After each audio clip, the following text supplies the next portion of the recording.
ပတ်စံမွေးနေလို့ပေါ့နော်ပတ်စံဆိုပြီးဝယ်ဖို့အဆင်မပြေရဲ့ဘလိုင်းပေါက်မဖောက်ဘူးတဲ့သူတွေကစကူရာထဲမှာဘလိုင်းပေါက်ဖောက်လို့ရနေပြီဆိုတာသိပြီးကြပြီလားအဲ့ဒါကတော့ ID ထည့်ရတာပေါ့နော် Okay အဲ့ဒါဆိုရင်တော့လိုက်ကြည့်လိုက်ကြအောင်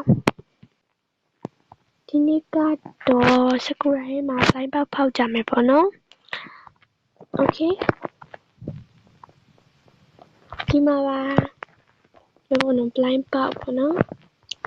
ဒါတော့ blind ပေါက်ကြီးပေါ့နော် blind ပေါက်ပေါ့နော် blind ပေါက်လုံးအကြီးကိုဖောက်ပါမယ်ညီမကဖောက်ရင်ယူဖို့ကတိသွားလိုက်မယ်ပေါ့နော်ကျတော့ဒီ blind ပေါက်ကိုညီမ ID ပေးမယ်ဒီ blind ပေါက်ကို ID ပေးမယ်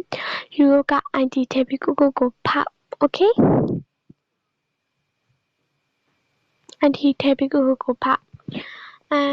ဒီမှာပေါ့နော်အရောင်လဲရွေးလို့ရတယ်အရောင်က4ရောင်ရှိပါတယ်အရောင်ကကြာ4ရောင်ရှိရပေါ့နော်ကြိုက်တာရွေးလို့ရပါတယ် Okay နောက်ပြီးကြတော့တစ်ခုပြောမယ်နော်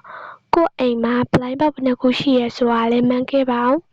ညီမကတော့အရန်မွေးပါတယ် blind ပေါက်2ခုပဲရှိပါတယ်